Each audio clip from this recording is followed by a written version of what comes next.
uma dúvida.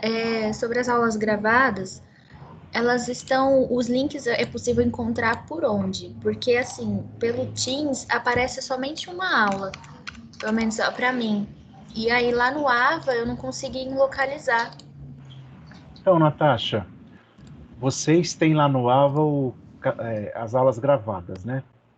Mas aquilo está lá, mas teve algumas instabilidades. Ou está tendo ainda, enfim. O que eu fiz? Eu peguei o link de cada gravação e postei no momento aula respectivo àquela aula. Deixa eu ver se eu consigo. Acho que não vou conseguir abrir o AVA agora.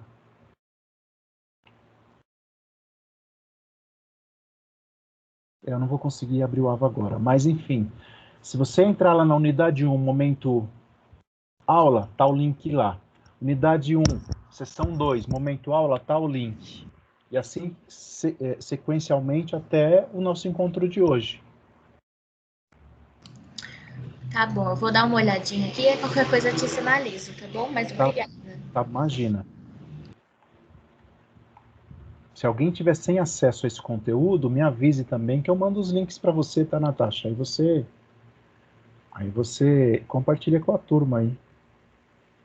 Tá bom, pode deixar.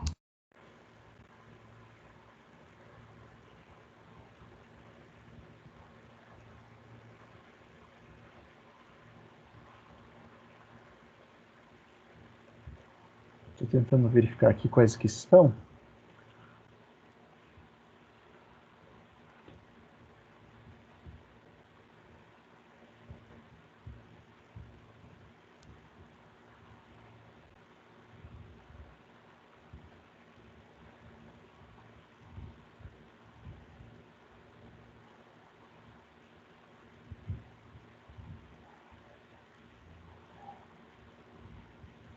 Ok, vamos lá. Deixa eu compartilhar na tela com vocês.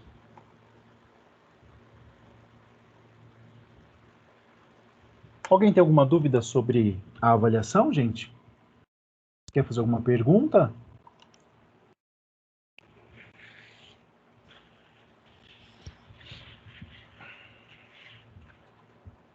Não? Tá bom. Vamos lá.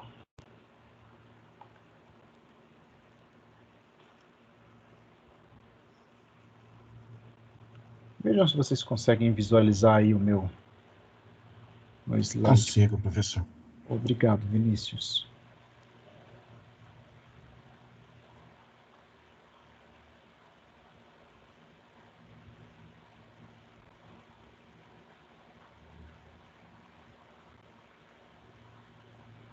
Bom, a gente vai conversar sobre as redes sociais e famílias. É o conteúdo que está lá na unidade 2, seção 3, tá bom?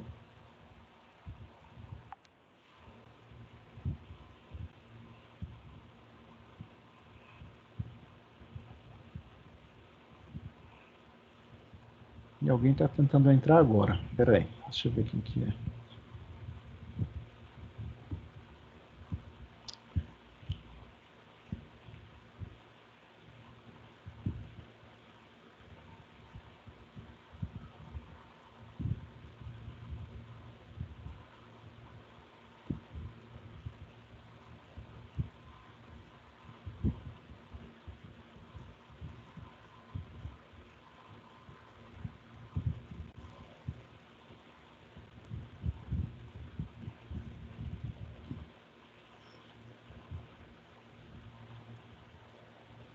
Bom, vamos lá. Nós vamos conversar sobre redes sociais e famílias, conteúdo da unidade 2, seção 3, tá bom? A gente encerra nós encerramos a unidade 2 hoje. Vamos compreender o que é rede social, como que ela influencia, quais são suas implicações para a família, por que nós, terapeutas familiares ou terapeutas de família, precisamos estudar e conhecer a importância, a função, a estrutura das redes sociais, tá bom? Até mesmo para um trabalho multidisciplinar, um trabalho envolvendo a participação do psicólogo, do assistente social e de uma equipe multidisciplinar. Vamos entender hoje qual é a importância, qual é a função, qual é a estrutura, quais são as características das redes sociais e como que é a nossa atuação em meio a tudo isso. Redes sociais, nós estamos conectados e eu já gostaria desde já de convidá-la e convidá-lo para que você já comece a perceber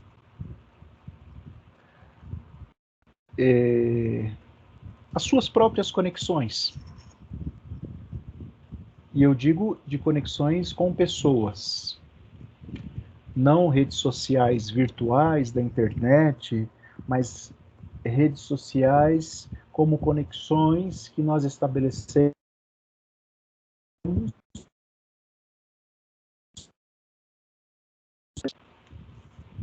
pessoas com as quais nós conversamos, nós trocamos ideias, trocamos afetos, vivência.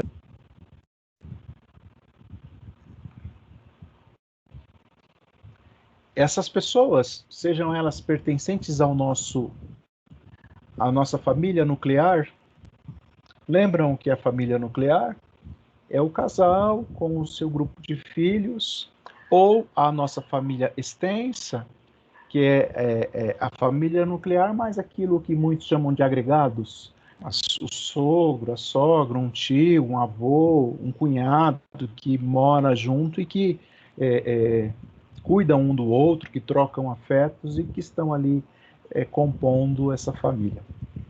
Então, além dessas pessoas, nós temos outras, muitas outras, que fazem parte de nossas redes sociais e que nos mantêm conectados. Eu gostaria que você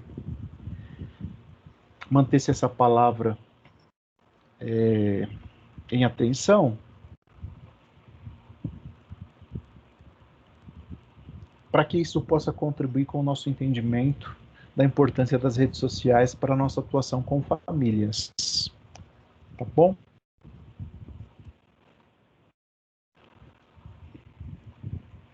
Se nós tentarmos verificar, ou fazermos uma simples verificação aqui, de com quais pessoas você está conectado ou conectada,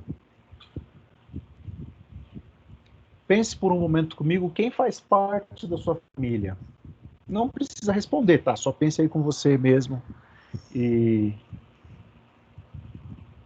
já vai enumerando aí, pensando nessas pessoas que fazem parte da sua família.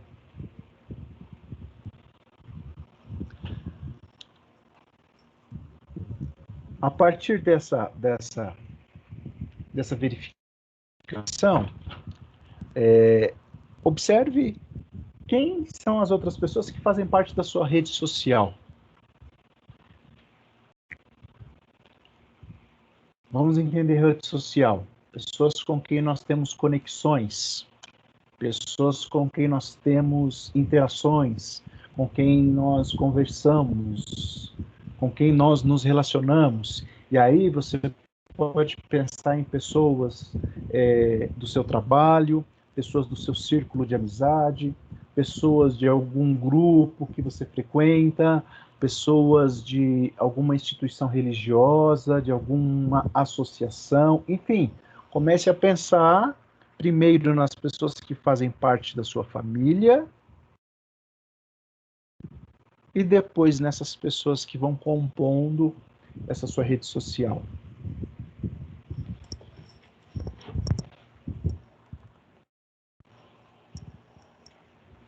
O livro didático supõe essa música do Oswaldo Montenegro, sugere, né, essa música do Oswaldo Montenegro, A Lista, que tem alguns versos, né? Faça uma lista de grandes amigos, quem você mais via há 10 anos atrás, quantos Quantos você ainda vê todo dia? Quantos você não encontra mais? Se for possível, lembre desses amigos, tá? Que fazem parte hoje da sua rede social. E comece a perceber comigo, por favor, a importância dessas conexões para a sua vida, inclusive para a sua saúde.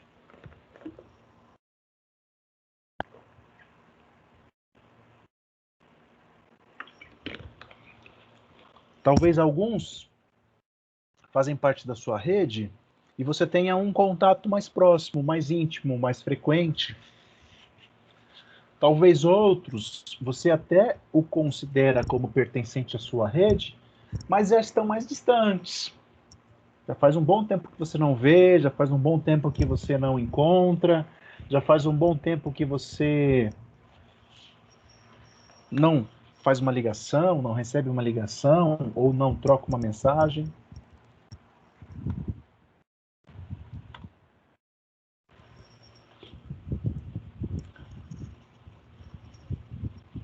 Quando nós pensamos em nossa própria rede social, é muito provável que algumas questões emocionais, né, venham também junto a esse processo de lembrança, questões culturais, por vezes legais, que a gente começa já a fazer algumas ligações das pessoas com quem nós convivemos, e outras perguntas começam a ser ou podem ser geradas a partir daquelas primeiras. Quem é nessa rede social que você enumerou significativo para você? E outra, como você pode definir alguém que é ou que seja significativo? Seria possível nós limitarmos ou delimitarmos o sistema familiar?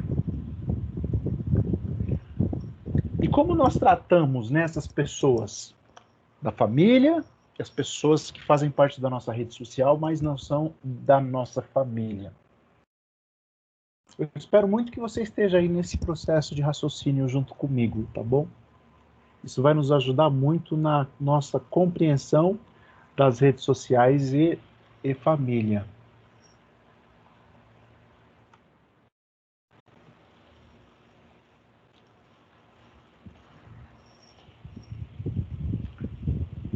Essas redes sociais, elas são várias, essas conexões elas vão se estabelecendo, se mantendo e se modificando. E elas sofrem ou podem sofrer modificações a cada fase do ciclo de vida familiar, lembram? Família sem filhos, família com filhos criança, família com filhos adolescentes, lembram das fases? E à medida que a família passa por essas fases, essas redes sociais, essas pessoas que mantêm conexões, elas podem serem mudadas. As redes sociais elas podem se modificar. Mas pensem ainda um pouquinho mais comigo, né? Se sua família tem 3 ou 4 pessoas, pense, por favor, na sua rede social e na rede social da sua mãe, do seu irmão, da pessoa que está aí com você. Percebe que há ou pode haver intersecções que vão compondo um grande sistema de redes. Redes sociais de 3, de 4 pessoas que compõem uma mesma família e que estas, por vezes, apresentam intersecções.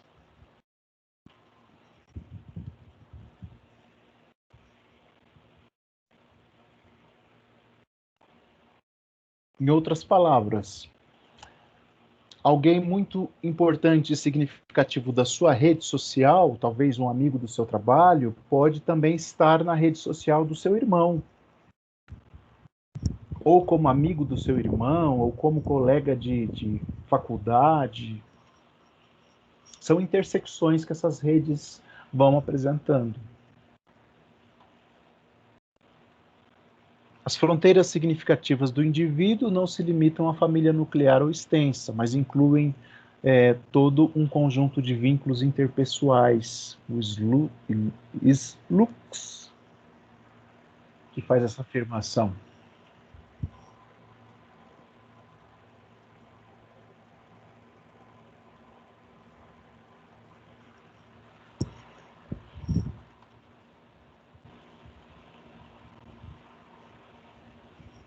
E esses sistemas de rede? Bom, há redes que pertencem a outros membros da rede, portanto, a pessoa é um membro periférico destas redes. Bom, o que isso quer dizer foi aquilo que eu acabei de dizer, né? Enfim, esse sistema de rede ele vai se compondo dessa forma. Existem redes sociais que pertencem a outros membros da nossa rede. E essa pessoa que está na nossa rede social, ela tem a sua própria rede social. Então, ele é um membro da minha rede social, mas é membro também da sua própria rede social e, de certa forma, ele é um membro periférico de outras redes sociais. Eu não sei se está ficando muito louco o negócio, mas comece a pensar nesse sistema de redes, tá? De conexões que vão sendo e que vão se estabelecendo. Há muitas redes das quais as pessoas fazem parte sem se conhecerem entre si. São as redes supra-individuais. Por exemplo, pessoas que frequentam uma mesma igreja fazem parte dessa rede de pessoas, mas não necessariamente se conhecem, mas estão ali frequentando o mesmo grupo e pertencendo um à rede do outro, por exemplo. Membros de uma mesma comunidade, alunos de uma mesma escola, membros de uma mesma minoria. Eu gostaria que você atentasse para as conexões existentes entre essas pessoas, que mesmo sem se conhecerem, aquela pessoa que frequenta uma mesma igreja tem lá como membro comum de sua rede, além de todos os membros daquela igreja, o pastor, o padre, não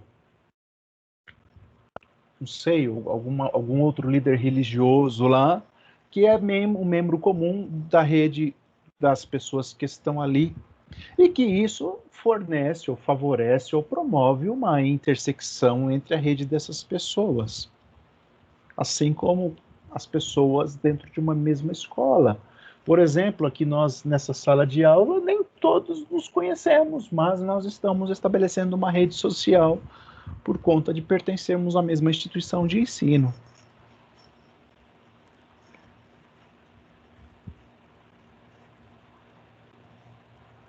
É claro que esses vínculos, essas interações, elas são mais fortes em alguns casos e mais frágeis em outros, não é? Algumas pessoas lá da minha igreja, lá da minha escola, lá da comunidade a qual eu pertenço, ela de alguma forma se aproxima tanto e eu me aproximo tanto dela que ela tem uma significância maior do que outras. Outras, apesar de pertencerem à minha rede, talvez eu nem lembre do nome. Como, por exemplo, aqui na nossa sala de aula. Talvez algumas pessoas... Ah, puxa, é da minha sala, não sabia. Mas a pessoa está lá fazendo parte da sua rede. Há redes de que as pessoas não é um membro mesmo que alguém da sua rede, ou seja, por exemplo, a rede de um colega de trabalho que frequenta um curso ou clube diferente da pessoa. Você tem um colega do trabalho, esse colega do trabalho ele faz parte da sua rede, mas ele frequenta um curso, um clube, uma faculdade, uma igreja, um outro local o qual você não vai, e ele pertence a outras redes que você não frequenta, que você não pertence, mas ele está na sua rede, de modo que há uma certa conexão entre a rede a qual ele pertence e você, por ele estar na sua rede.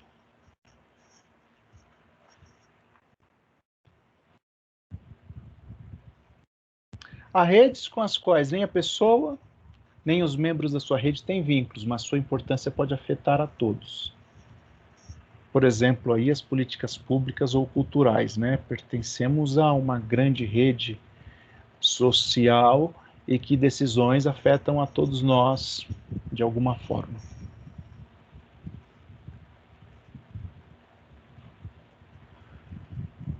Gente, tá fazendo sentido? Tá mais ou menos? Como que tá até aqui?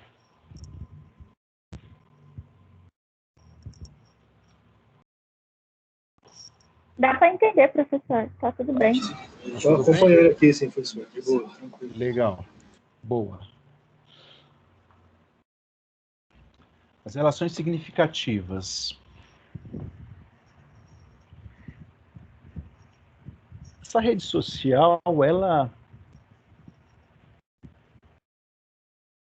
ela se compõe na vida de uma pessoa a partir de relações significativas,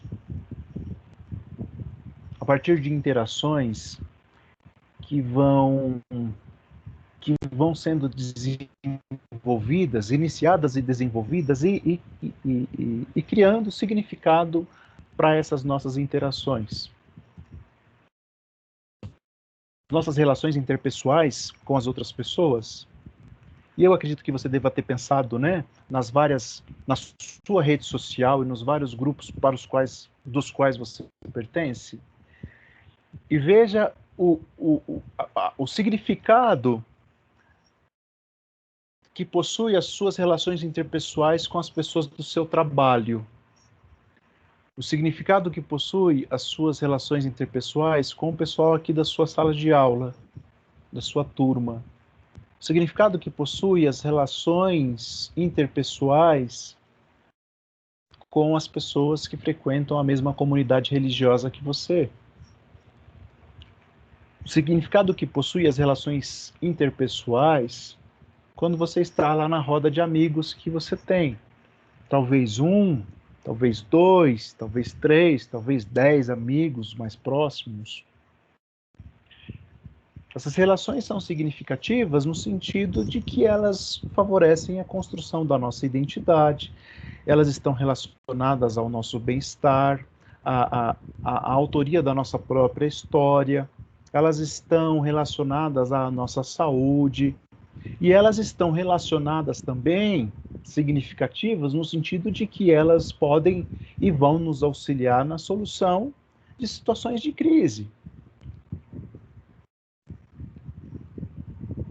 Perceba e lembre-se, por favor, de algum problema, ou grande problema, ou pequeno problema que você viveu. E como essa rede social foi importante para te oferecer esse suporte, para passar por esse momento e para resolver, ou para que você encontrasse solução para essa situação de crise.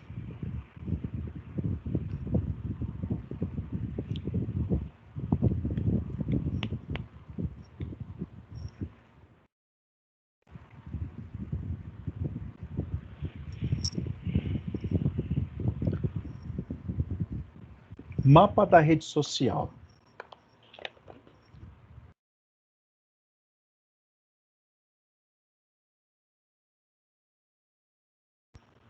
Ô Vinícius, tá rápido ou tá tranquilo? Tá tudo bem?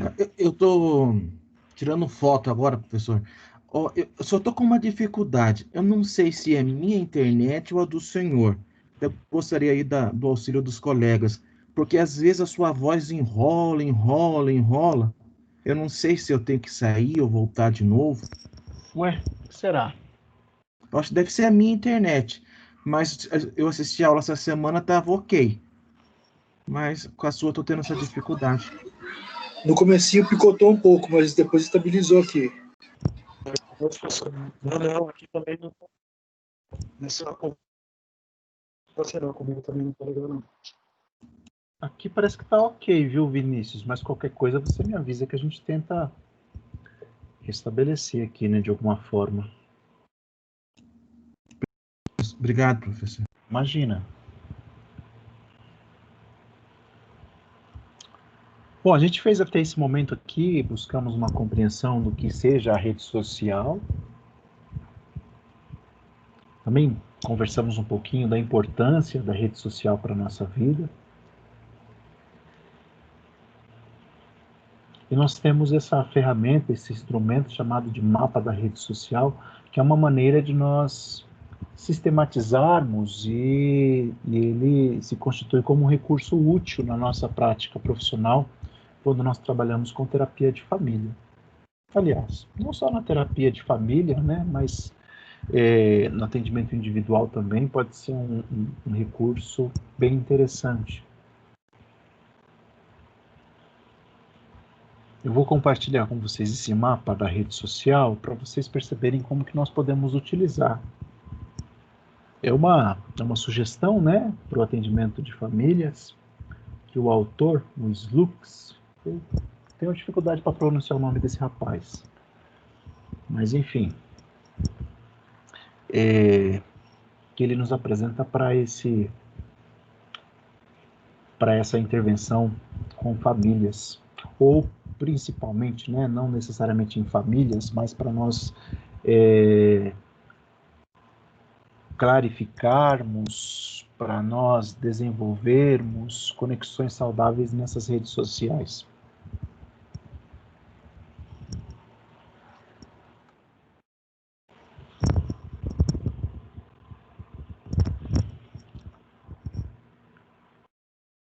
Deve estar passando já aqui o meu slide, se é que não travou, deixa eu ver. Ah, passou.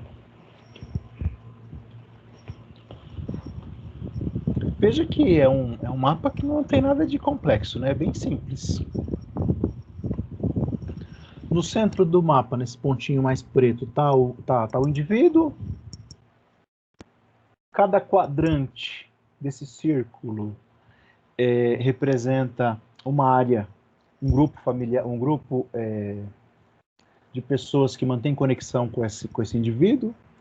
No quadrante superior direito aqui a família, no quadrante superior esquerdo as amizades, no quadrante inferior esquerdo as relações comunitárias, no quadrante inferior direito as relações de trabalho ou estudo.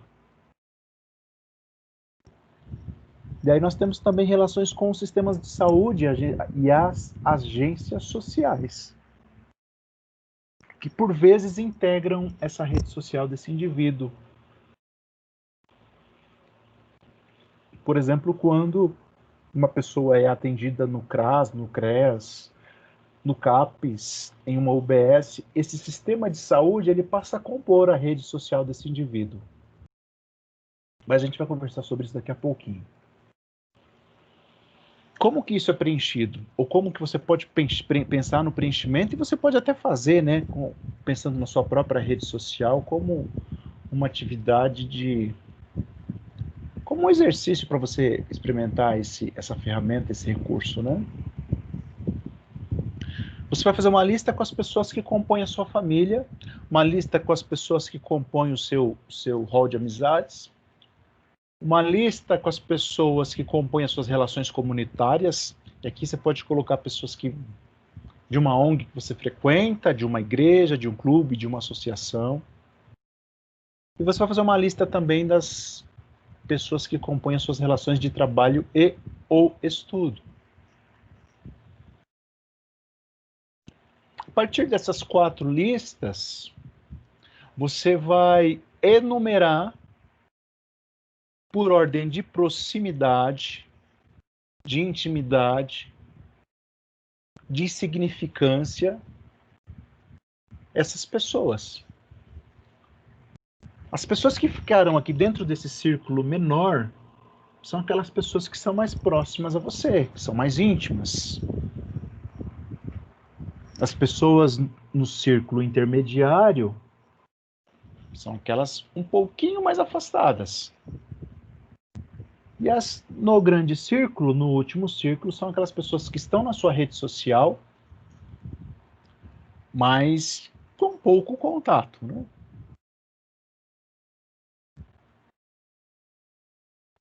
Professor, Opa, boa noite. Desculpa atrapalhar. não atrapalhe Você está nada. apresentando algum slide? Porque para mim não está aparecendo. Eu tô compartilhando sim. Não sei se não aparece. Quem que tá falando?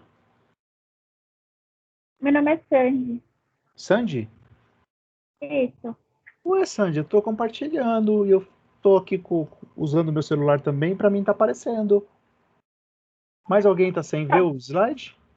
Professor, eu também não estou conseguindo ver. Desde que eu entrei, eu até saí e entrei de novo e não estou conseguindo ver.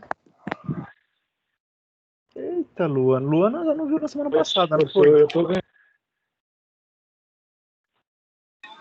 Acho que é melhor todo mundo ir pro bar, né, professor?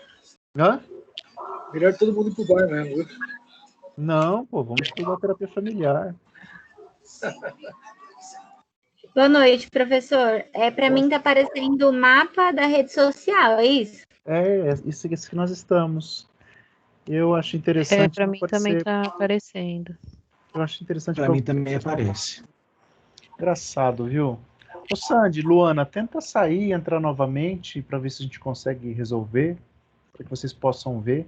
Se em último caso vocês não conseguirem, puxa, eu estou gravando a aula aqui e eu vou compartilhar esse material daqui a pouco, assim que a gente terminar, tá bom?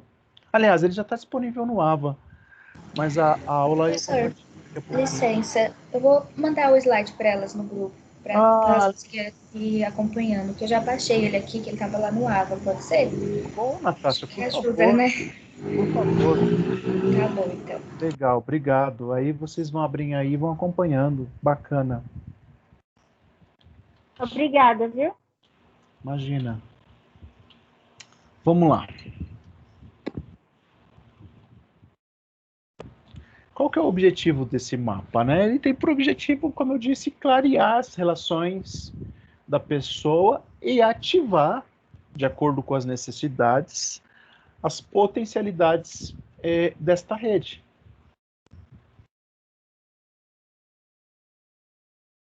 Quando o profissional, utilizando esse mapa como um recurso terapêutico, construindo junto com a pessoa esse mapa, ele vai ali através de perguntas, de direcionamentos, fazendo algumas questões que clarifiquem o significado, a importância de algumas relações que por vezes estão até mesmo esquecidas dentro desta rede social.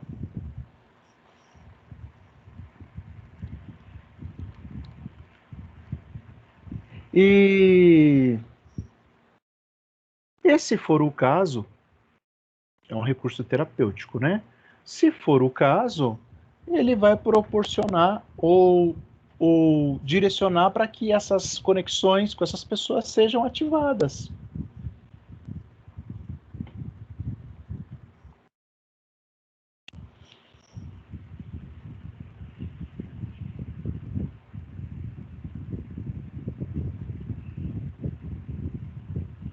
E veja, a gente está falando de um mapa, né, da rede social que pode ser utilizado como um recurso terapêutico. E eu pedi para que você pensasse em problemas que você passou ou situações muito difíceis que você passou e o quanto talvez, é claro, essa rede social sua foi importante para a resolução desse problema, para que você encontrasse uma solução para essa dificuldade.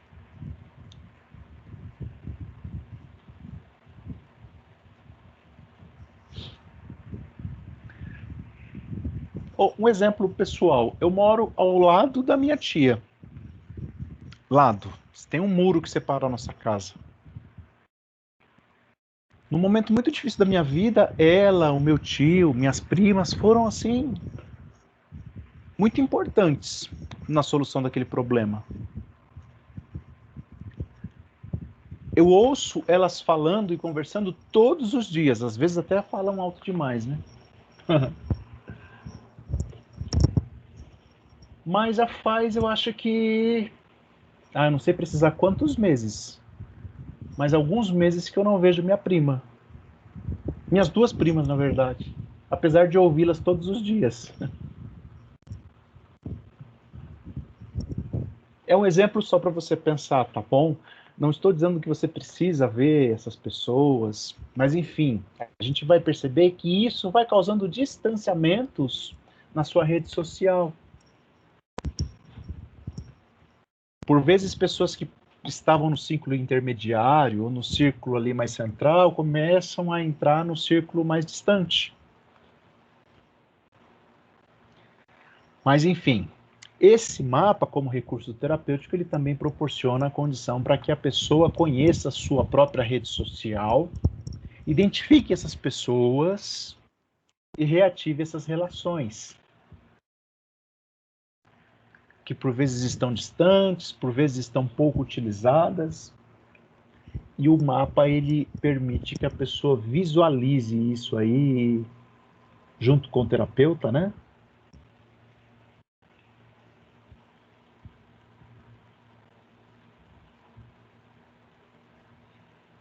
Deixa eu só ver se alguém está tentando entrar aqui, gente. Só um segundo.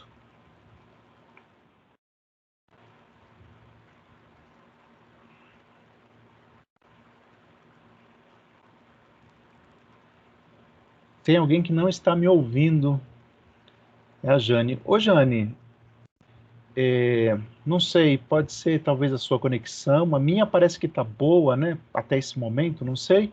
Mas se não melhorar, você me avisa, tá bom? Para que você possa participar também. Bom, características estruturais das redes sociais. Primeiro, com relação ao tamanho.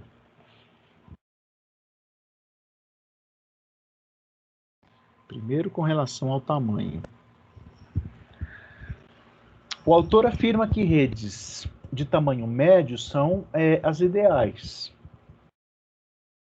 Ele não precisa, né? Ele não faz uma precisão em número de pessoas para uma rede de tamanho médio. Mas redes de tamanho médio são consideradas por ele ideais porque elas se tornam mais efetivas em situações de sobrecarga ou em momentos de crise. As redes muito numerosas, você vai encher aquele mapa, elas podem não manter uma conexão que possa ser útil no momento de crise. Elas se desarticulam. E as redes muito pequenas, com poucas pessoas, elas se sobrecarregam muito rapidamente, de acordo com o autor que propõe esse recurso, tá bom?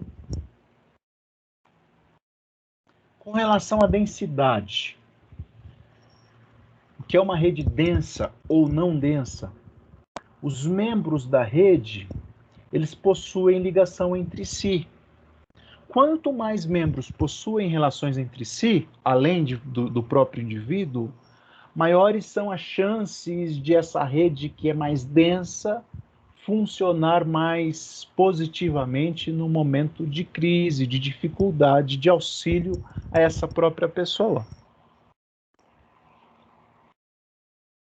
Mais ou menos assim, né? Eu estou lá no centro da minha rede social, eu tenho pessoas lá no meu quadrante de família, eu tenho pessoas lá no meu quadrante de amigos, eu tenho pessoas lá no meu quadrante de trabalho e de estudo, eu tenho pessoas aqui nas minhas relações comunitárias.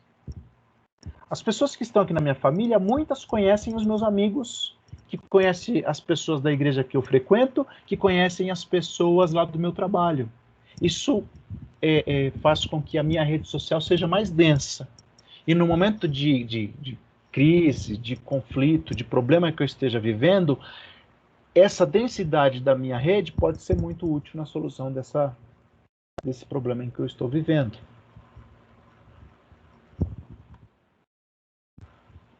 Com relação à composição ou distribuição dessa rede social.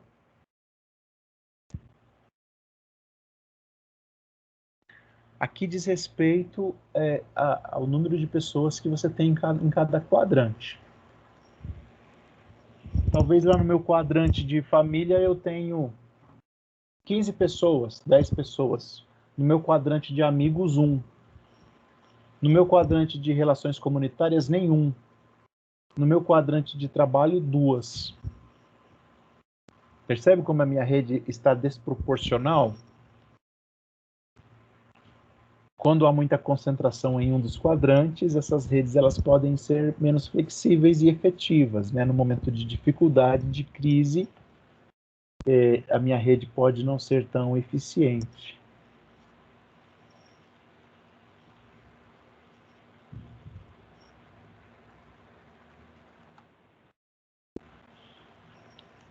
Características estruturais da rede social com relação à dispersão ou acessibilidade. Aqui diz respeito às questões geográficas e a distância física entre os seus membros.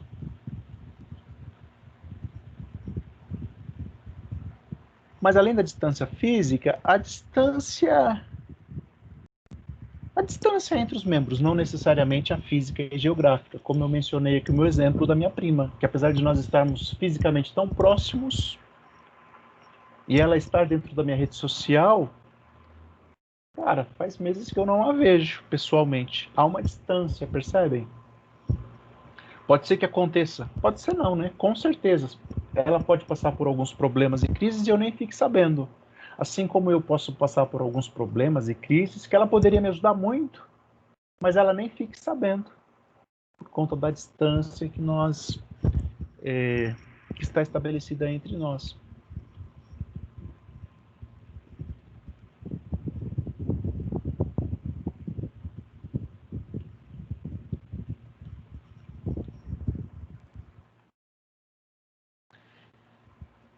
Características estruturais com relação ditas homogênicas ou heterogênicas.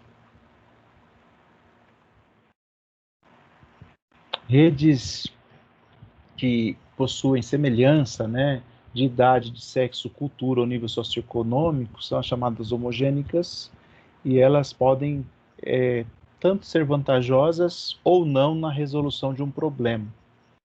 As redes heterogênicas, normalmente elas geram um maior número de conflito, né? Porque diferenças de idade, diferenças de cultura, muitas vezes diferenças de nível socioeconômico, pode gerar aí conflitos e dificuldades para a solução do problema que o indivíduo está passando. Veja, percebam, quando a gente está falando dessas características estruturais, por favor, a importância da rede social na nossa vida. E como algumas pessoas possuem uma rede social funcional, uma rede social que funciona, que é útil no momento de dificuldade, e outras não possuem uma rede social tão eficiente assim. Características estruturais quanto à atribuição de vínculos na relação. E aqui é o grau de intimidade, né, que existe entre as pessoas, os membros da nossa rede. O grau de intimidade diz respeito ao número de encontros e as histórias comuns que são escritas, os eventos que vocês participam, que nós participamos, e que correspondem a histórias comuns que nós compartilhamos um com o outro, né?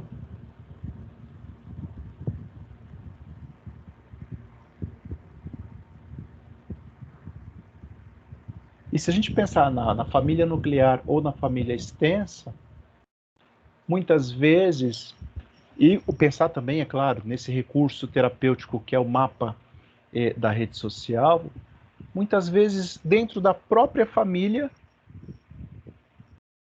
essas características estruturais de atribuição de vínculos, ela está deficiente.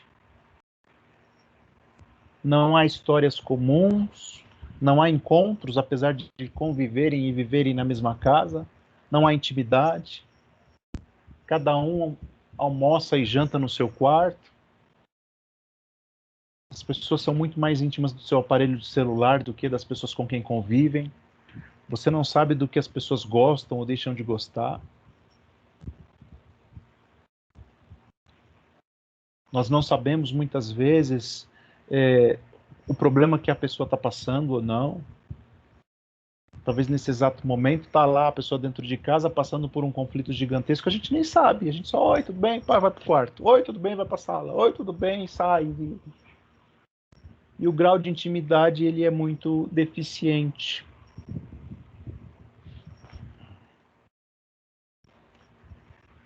E aqui um ponto importantíssimo nessa nossa discussão toda, né? Não que até aqui não tenha sido, mas são as funções que essa rede social, que essas redes sociais têm para a nossa vida, para a vida de todas as pessoas.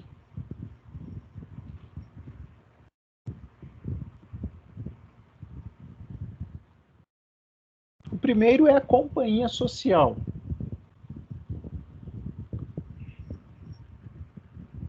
É a companhia que nós temos das pessoas que fazem parte da nossa família, das pessoas que fazem parte do nosso hall de amizades, a companhia que nós temos das pessoas que trabalham conosco, a companhia que nós temos lá no final de semana quando vou à igreja, ou quando vou ao clube, ou quando vou a uma associação. Estar em companhia de outras pessoas que mantêm uma relação significativa é importante para as pessoas, é importante para nós. Poderíamos lembrar de alguns autores aqui, não sei, talvez como Maslow, que fala das necessidades de estima, das necessidades de pertencimento. A questão é que nós não vivemos sozinhos, né? Nós pertencemos a algum grupo, sempre, desde que nascemos. E essa função de companhia social ela é muito importante para a promoção de saúde, para a prevenção de doenças, para a resolução de conflitos, para a solução de problemas. Assim como essa outra função que é o apoio emocional.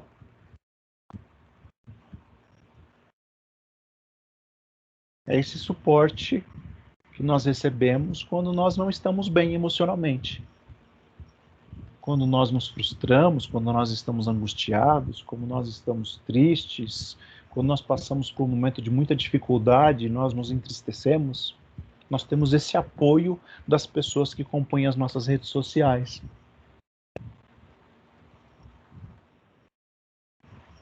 Guia cognitivo, conselhos. Puxa, essa troca de ideias que nós temos com as pessoas da nossa família, que nós temos com os nossos amigos, que nós temos com os nossos colegas de trabalho, que nós temos com as pessoas com quem nós convivemos nas nossas relações comunitárias, que nos fornecem outros pontos de vista, que nos fornecem outras percepções de uma mesma situação, que nos dão conselhos, que nos aconselham, que nos dão direcionamento.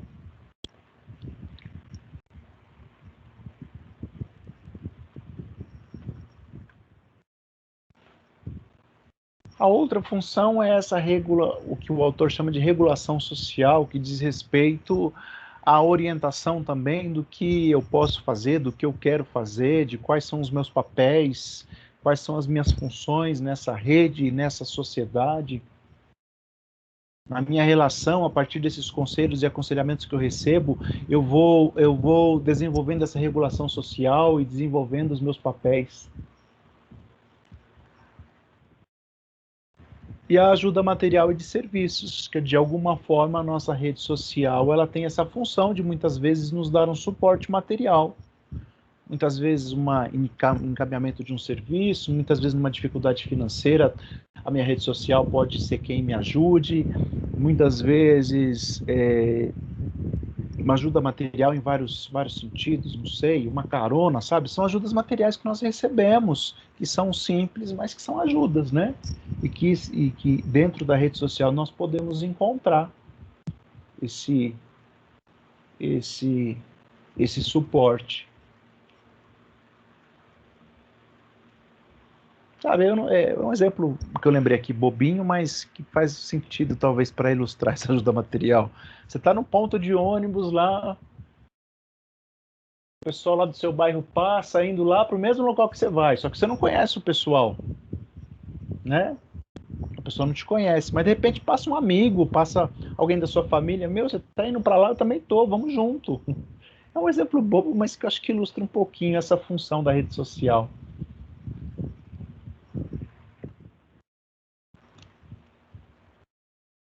E a outra função é esse acesso a novos contatos. Cada pessoa que compõe a nossa rede social tem a sua própria rede social, e que muitas vezes você sai com um amigo que te apresenta outros amigos e que te apresenta outras pessoas e que geram oportunidades e que abrem portas.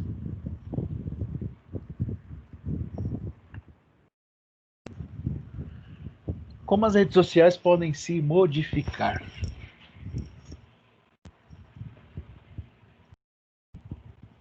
Tudo bem aí, povo? Tudo certo? Vocês estão por aí? Não estão com muito calor não, né?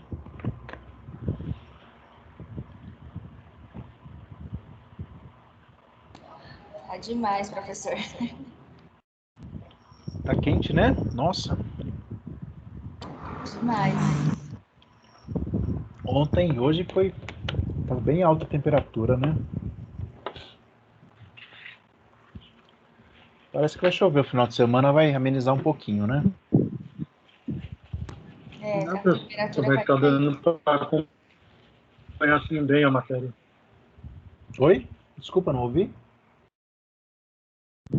Está dando para acompanhar bem a matéria assim. Tá tudo ok. Beleza, obrigado. Bom, como que as redes sociais elas podem se modificar?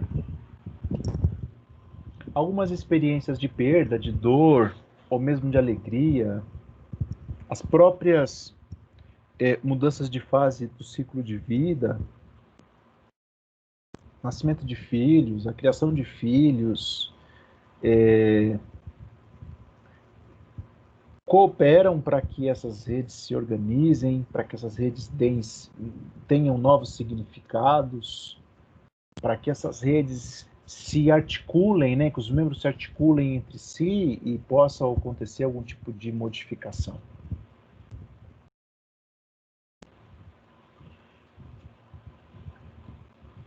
Eventos como doenças agudas ou crônicas, mudanças geográficas, casamentos, separações, desemprego, violência, enfim, são fatores que vão implicar, muito provavelmente, em modificações nessas redes. Muitas vezes modificações positivas, eu poderia dizer assim, e muitas vezes uma simples alteração.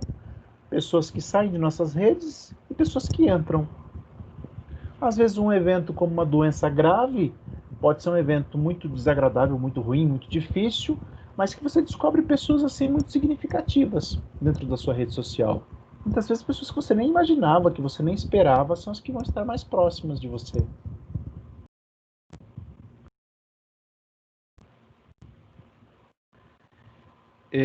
Mudanças nas configurações familiares, né?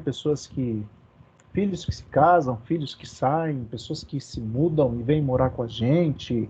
Essas modificações também, essas mudanças também vão implicar em modificações nas nossas redes sociais. Ou mesmo uma menor participação em atividades sociais. Uma igreja que você deixou de frequentar, uma associação que você deixou de ir, um clube que você abandonou, um curso que você concluiu.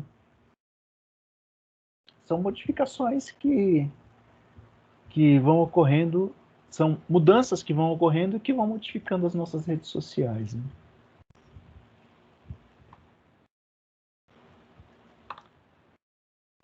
Bom, até aqui tudo bem, né? Se você tiver alguma pergunta, me interrompa, por favor. As funções das redes sociais, como elas se estruturam, como elas se modificam. Pedir para você pensar na sua própria rede social. Gostaria de mencionar aqui as redes intersetoriais e a vida familiar. Marcos, desculpa, mas eu vou ter que sair da aula, tudo bem? Caroline que tá falando. Você tá bem, Caroline? Tô bem. Tá mesmo? Tô. Então tá bom. Sim, eu vou ter que socorrer meu pai que quebrou o carro.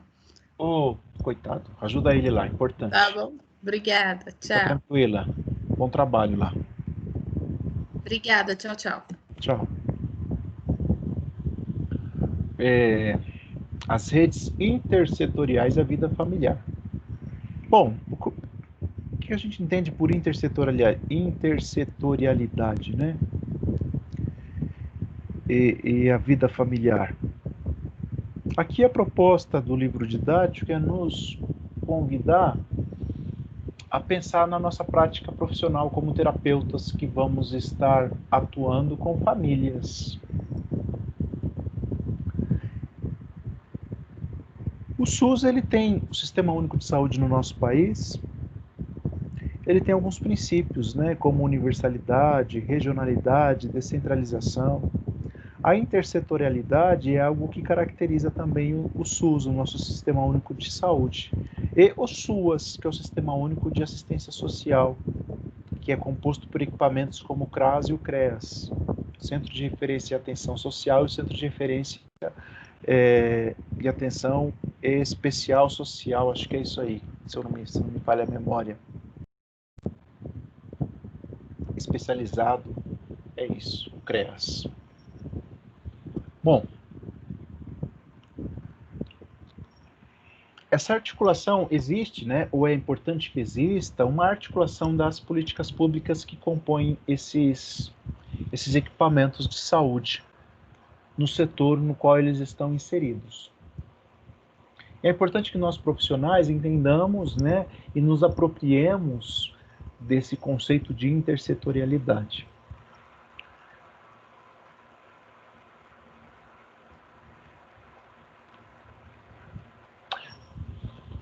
Vou contar um caso, tá bom? Se vocês me permitem, por favor, talvez para ilustrar esse conceito. Trabalhei em CAPES, álcool e drogas, e trabalhei em CAPES 2 por um período da minha vida. E em uma oportunidade, nós nos deparamos com um rapaz lá, ele devia ter uns 45 anos de idade. Era uma pessoa com diagnóstico de um transtorno mental, retardo mental, na verdade. E ele chegou lá uma vez para o atendimento no CAPES com tremendo, sabe, assim, meio pálido. A gente percebeu que ele estava com fome. Conversando com ele, ele disse que tinha vindo a pé porque estava sem dinheiro pro ônibus. E ele não morava muito perto lá do equipamento, não. Isso nos chamou a atenção. Veja, ele foi para o CAPES para um tratamento mental, né? Para uma proposta terapêutica mental. E eu conversei com o assistente social e falei, puxa, não é possível, fulano, ele recebe benefício, ele não tem dinheiro para pegar um ônibus. O que está acontecendo? Qual será a situação? Vamos fazer uma visita para ele? Vamos. E a gente combinou de fazer uma visita. 2, 3 dias depois, nós fomos até a casa dele. E ele nos recebeu lá, ele morava em 2 cômodos lá no quintal de uma casa, assim, numa situação um pouco precária. E ali, tanto as pessoas que moravam lá no quintal, como ele mesmo, começou a nos contar que uma irmã recebia o seu benefício, o benefício dele, comprava um pouco de alimento, levava para ele, deixava lá e ele se virava. Ou seja, nós precisávamos de uma intervenção de assistência social nesse caso, de um encaminhamento, quiçá até de um aspecto legal de intervenção nessa situação por abandono, né? Esse é um exemplo que eu lembrei agora para que você pense na intersetorialidade. Muitas vezes você está atendendo no CAPES, ou na UBS, ou na UPA, ou no CREAS, ou no CRAS, e você vai precisar pensar nessa rede daquele paciente, daquele cliente que chega até você. E possibilitar a articulação tanto da própria rede social dele, como a articulação da rede social que compõe as políticas públicas que podem fornecer o que aquele paciente, aquele cliente precisa.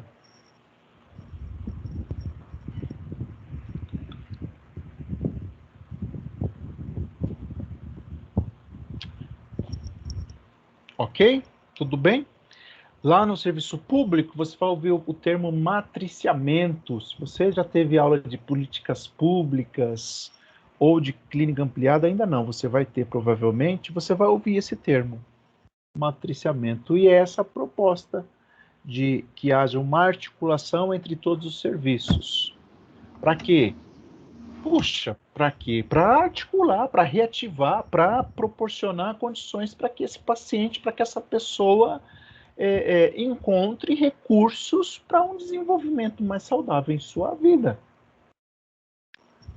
Bobagem seria eu apresentar lá um grupo terapêutico para essa pessoa se ele está com fome. Bobagem seria eu apresentar lá um grupo terapêutico para ele se eu posso me articular junto ao CREAS, junto ao CRAS, para procurar talvez um trabalho, um emprego para esse rapaz. Isso pode ser muito mais saudável do que a participação num grupo terapêutico. Não que o grupo terapêutico não vá acontecer, mas essa articulação com todos os equipamentos do setor, intersetorialidade, é importante, né? Indispensável.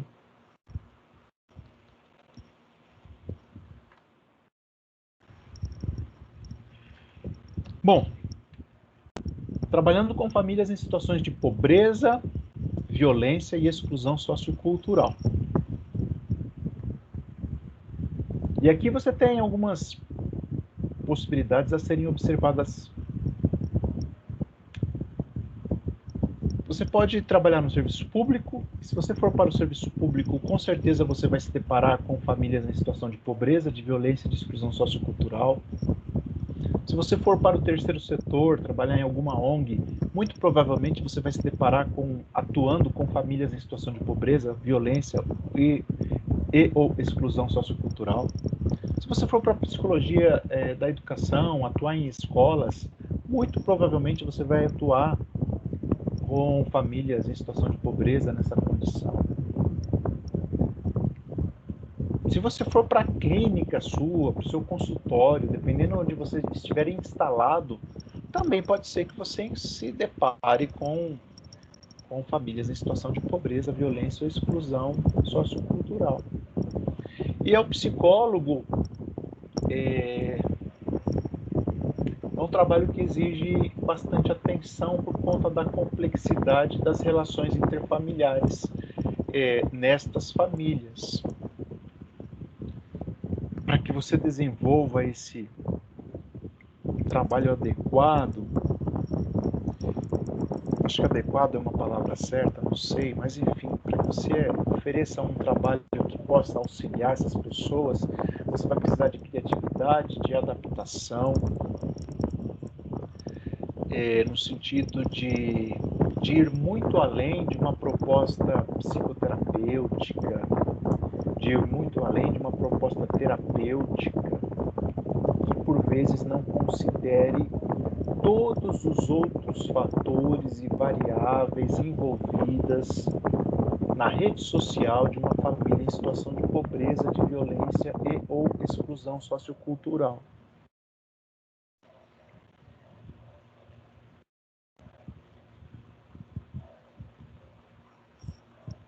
Muito atenção quanto a isso, tá, gente? Muito atenção.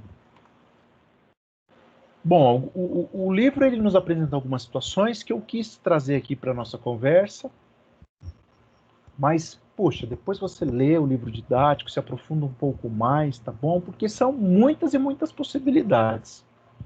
A primeira que o livro sugere para a nossa conversa é o atendimento de famílias que muitas vezes não pediram para ser atendidas.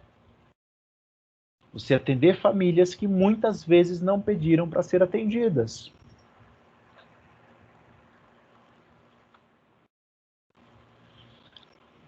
Essas famílias expostas à situação de pobreza, de vulnerabilidade social, muitas vezes chegam para o atendimento com um psicólogo encaminhados de algum serviço de assistência social. Ou porque elas procuraram muitas vezes algum tipo de auxílio lá no CRAS. CRAS, né, o Centro de Referência e Assistência Social. Então, talvez algum tipo de benefício, algum tipo de orientação, algum tipo de encaminhamento. E a assistente social, o psicólogo lá do CRAS, o profissional que atendeu essa família, que fez a triagem dessa família, entendeu que é necessário o acompanhamento também por um psicólogo lá do CAPS, lá da UBS, e ele encaminha essa família para você, mas essa família não quer ser atendida. E ela vai para, talvez, receber o benefício lá do CRAS.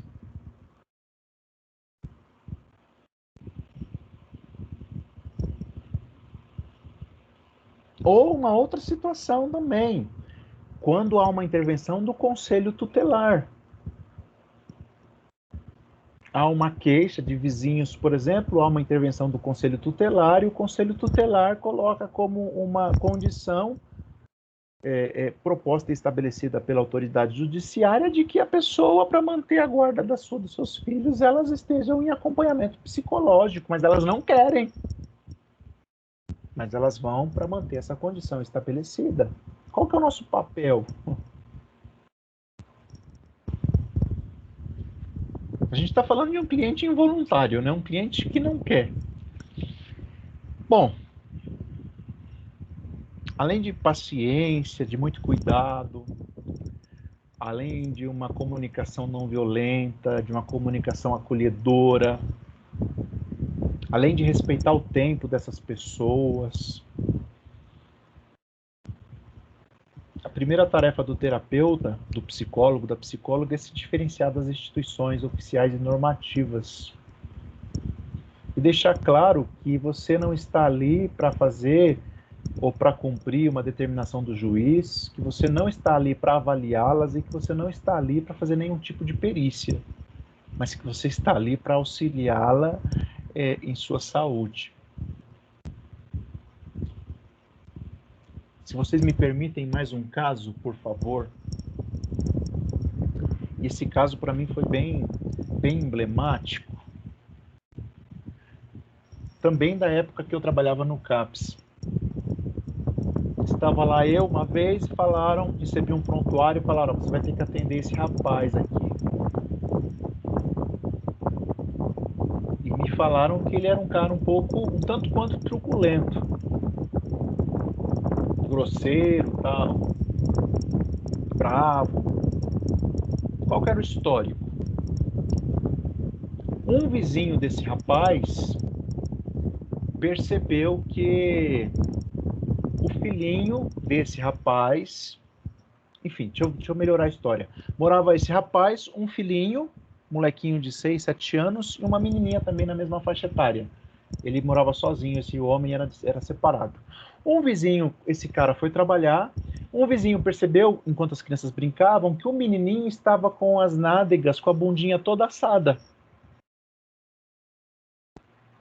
E esse vizinho supôs que havia ocorrido um abuso sexual.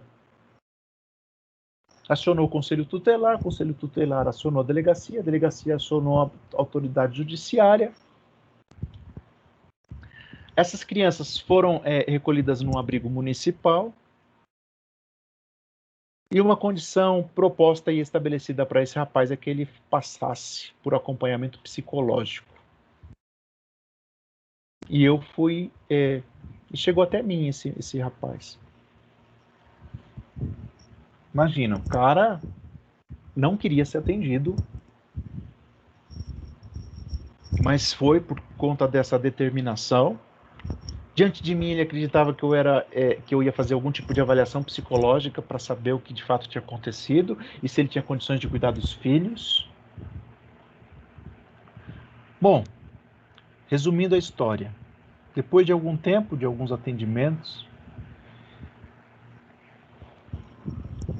o menininho tinha tido bastante diarreia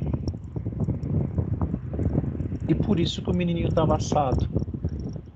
O que tinha acontecido é que esse menino, ele tinha, isso foi descoberto depois, ele tinha um transtorno opositor desafiador, que é o chamado TOD, né? Uma criança que tem algumas dificuldades de comportamento. E esse homem, uma pessoa com pouco nível cultural, saiu para trabalhar e as crianças ficavam ali no quintal dos vizinhos. E certa vez esse menino atrapalhou a vizinha de alguma forma, a vizinha falou para o pai falou, se amanhã eu for trabalhar você fizer a mesma coisa, eu vou te colocar de castigo. O rapaz foi trabalhar, o moleque fez a mesma coisa. No outro dia, esse rapaz chegou e colocou o moleque sentado num formigueiro. Parece um pouco agressivo, né? Mas contextualize, por favor, tá bom? A gente está falando de uma pessoa com um nível de cultura baixo, e não que isso justifique, tá bom, o que ele fez, mas daí a um abuso sexual tem um longo caminho, né? Eu sei que a história ficou pelo abuso sexual. E depois de conhecer todo o histórico, toda a demanda dessa família, poxa, esse cara, ele cuidava muito bem dessas duas crianças. Quando saiu o resultado do corpo de delito, não havia acontecido nenhum tipo de abuso sexual. E o que me chamou mais a atenção é que lá na audiência, diante do juiz, estava eu, mais a psicóloga do CRAS, mais o pessoal do Conselho Tutelar, mais um monte de profissional lá, para definir, para determinar, para que o juiz determinasse, após ouvir os profissionais envolvidos no caso, se a guarda voltaria para o rapaz ou não. E muitos profissionais se posicionaram contrariamente à guarda para o rapaz. O que é lamentável, né? Porque ficou muito mais do que provado e verificado e observado que ele era um bom pai, apesar de ter tido essa postura na punição. Mas isso poderia ter sido resolvido com uma orientação, com acompanhamento psicológico, penso eu, né? Apesar do menino ter esse diagnóstico de transtorno opositor desafiador, esse menino ia para a escola, cumpria os horários, o pai mandava para a escola, buscava na escola, as crianças viviam sempre limpinhas, sempre muito bem cuidadas, apesar de ele ser separado da mãe, né, das crianças. Mas enfim, é uma história, é um caso só para você pensar nessas famílias em situação de pobreza, de vulnerabilidade social, tá bom? Resumindo também, não terminei, né, enfim... ele obteve a guarda novamente das crianças e a juíza determinou que ele continuasse o acompanhamento psicológico. Ele mudou-se de município e foi ser atendido num outro CAPS.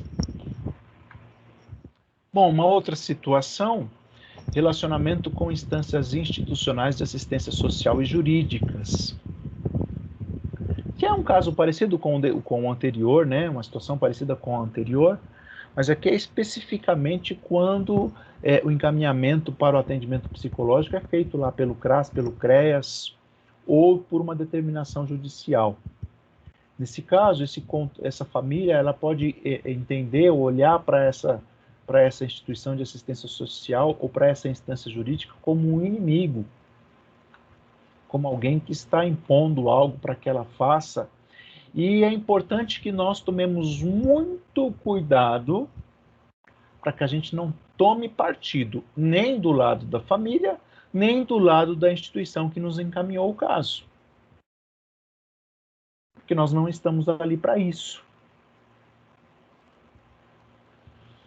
Então, a sugestão é que seja uma abordagem pessoal, que você dê tempo para essa pessoa, para que você esclareça qual é o seu papel, que não é o papel de julgador, de inquiridor, de avaliador, mas é um papel de um profissional que busca o desenvolvimento, que busca saúde mental, promoção de saúde, cuidado, autocuidado.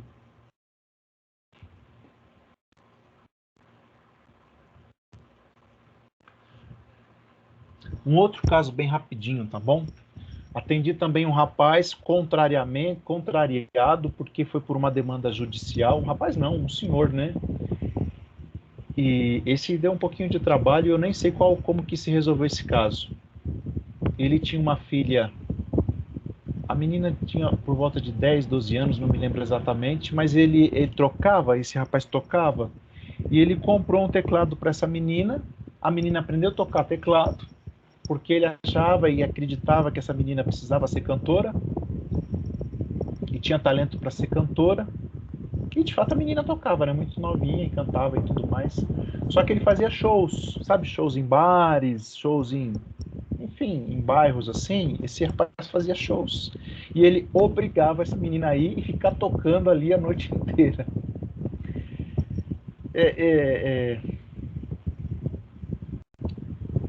E quando o Conselho Tutelar tomou conhecimento desse caso, né, houve uma intervenção judicial, a menina foi para abrigo municipal também, mas esse eu não consegui romper essa barreira aí, e ele No atendimento eu até tocava violão com ele, cantava, mas enfim, ele infinitamente ele me via como um policial disfarçado, como um perito, como alguém que estava avaliando ele para que ele nunca mais obtivesse a guarda da filha.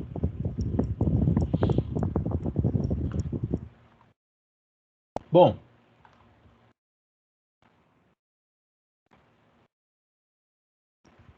tentativas de soluções que em geral não resolvem os problemas das famílias. Aqui é uma outra proposta do livro que eu achei bastante interessante também, é que diante de situações complexas, dramáticas,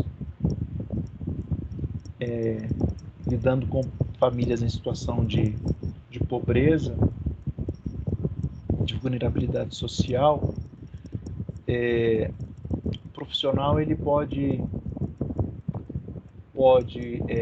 manter e se defender mantendo um papel de técnico, um papel puramente profissional, ou como um profissional que pode resolver os problemas daquela pessoa somente com a intervenção psicológica, sabe? E ele deixa de considerar a importância da assistente social, a importância da enfermagem, a importância de uma visita domiciliar, a importância de ouvir os outros membros da família, essas inter-relações, todo aquele sistema, e ele acredita que ele vai resolver aquele problema somente com uma proposta de psicoterapia, somente com seu conhecimento técnico. Esse é um cuidado que nós precisamos ter, sabe, para que diante de demandas como estas, a gente não incorpore ali o super psicólogo, a super psicóloga, e a gente vai resolver o problema para essa depressão, para esse transtorno, para esse problema, e após resolver esse problema, a pessoa vai resolver os problemas da sua família. Não é bem assim, né? E é importante que a gente tome cuidado para que isso não aconteça. Outro risco que nós corremos quando estamos inseridos nesses equipamentos de saúde é nós burocratizarmos o nosso trabalho e paralisarmos todo o procedimento. Muitas vezes ficamos presos ao preenchimento de relatórios, formulários, e deixamos de olhar para essa pessoa que está diante de nós como pertencente a um sistema, como pertencente a uma rede familiar. E como sendo carente e necessário o atendimento também em outros equipamentos que vão auxiliado para a solução deste problema. Deixamos muitas vezes de encaminhá-lo para um atendimento no CRAS, deixamos muitas vezes de encaminhá-lo para um atendimento na UBS, para um hospital regional, deixamos muitas vezes de encaminhá-lo para outros serviços que podem ser de grande valia, para uma instituição que ofereça cursos profissionalizantes, por exemplo. E a gente fica preso a documentação, formulário, ficamos esbarrando em tudo isso e não olhamos para essa pessoa e lembramos da rede a qual ela pertence.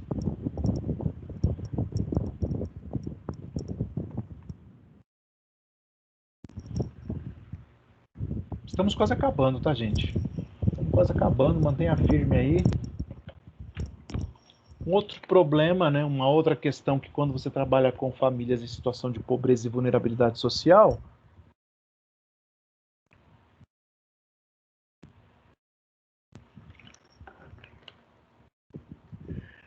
é o profissional se sensibilizar demais com esses casos, com essas demandas, e ele incorporar o papel de um ativista político, sabe? Tentar resolver o problema de todo mundo a partir de uma discussão política, social, e se esquecer do seu papel terapêutico, do seu papel psicológico.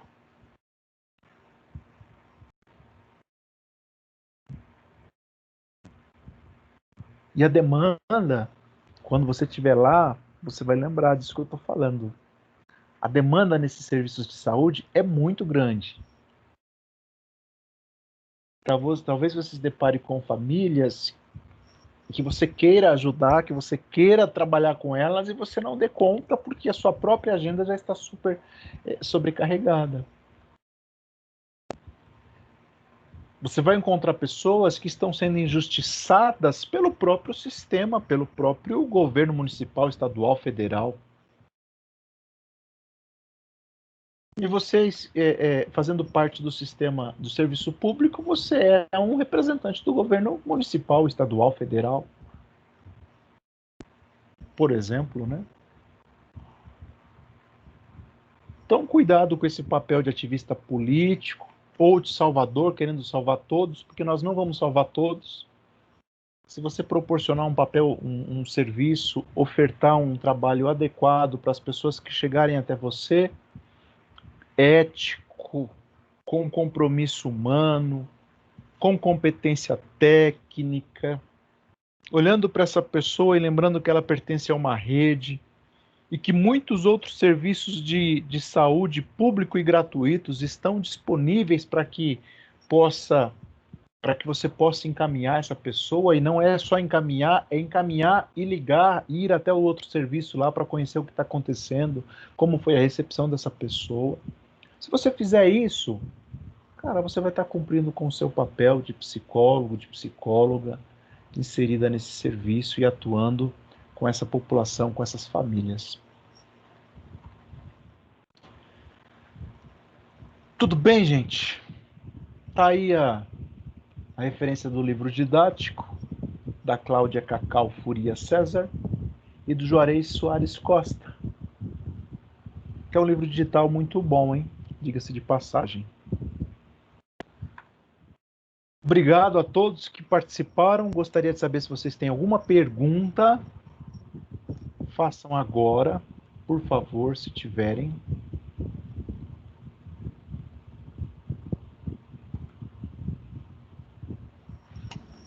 Professor, sobre a matéria não, mas sexta-feira nós temos aula normal, né?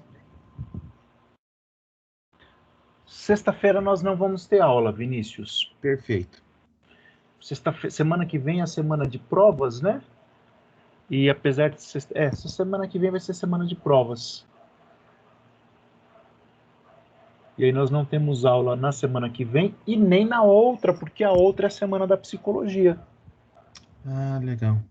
Provavelmente a gente seja informado, receba os devidos comunicados aí para a gente participar dos eventos que vão estar sugeridos, né? Eu sou dia 23 de outubro agora. Eu acredito que sim, eu estou sem o calendário aqui, mas eu acredito que sim.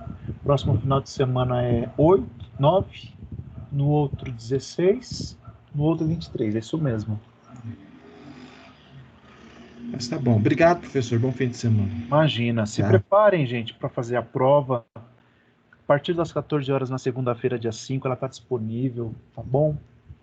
Faça com calma. É o conteúdo que a gente conversou até esse momento. Não deixe para fazer na quinta-feira, na última hora, tá bom? Quinta-feira, 23h59, a prova é fechada, você não consegue mais fazer. Então não deixe para fazer na quinta-noite, porque talvez muitas pessoas deixem para fazer e o AVA caia, e fique instável, e caia a sua conexão, e caia a energia elétrica, enfim. Se organize para que você faça as suas avaliações com muita calma, com muita tranquilidade, tá bom? Bom, é isso aí que eu precisava compartilhar com vocês hoje. Agradeço a atenção. Desejo a todos uma ótima noite. Boa noite, obrigada, Um bom final professor. de semana, né? Obrigado, Gisele. Professora, eu queria agradecer por você compartilhar esses exemplos, né, que foi vivenciados na prática, porque elucidou bastante, porque até então fica meio que na imaginação pra gente, e como a gente ainda não tem muitas referências, né, mas às vezes trazendo esses exemplos faz com que a gente até capte, assim, coisas que a gente até já conseguiu ver nas nossas vivências, achei bem legal, então obrigada. Ô, Natasha, obrigado. Às vezes a gente vai lembrando, sabe? Tem alguns outros, né? À medida que eu for lembrando, eu vou compartilhando com vocês.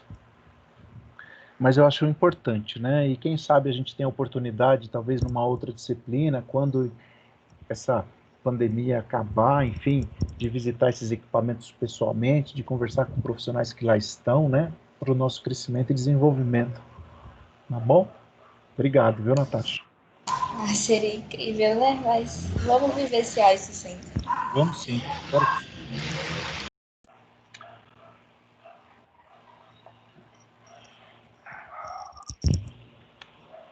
Então é isso, gente. Obrigado.